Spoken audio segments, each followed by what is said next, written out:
Kau masak apa lagi? Kenapa? Nak periksa lagi ke?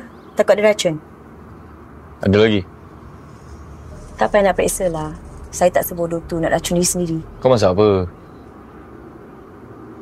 Asam pedas ikan merah.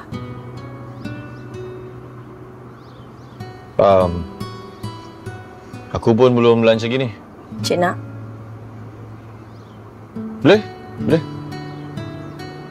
Jadi cik balik awal ni sebab nak check sama ada saya apa-apa kan Arya ke? Aku balik sebab aku nak pastikan Arya balik daripada tadika dalam keadaan selamat.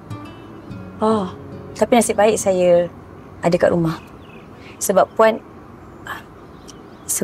Aunty Ira dah keluar pagi tadi. Cuba bayangkan rumah ni kosong masa van tu hantar Arya balik. Saya rasa kan buat sementara waktu ni, sementara tunggu orang gaji baru ada, lebih baik cik yang ambil Arya dekat tadika.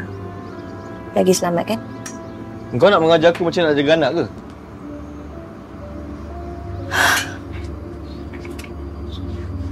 Saya siapkan nasib cik sekarang.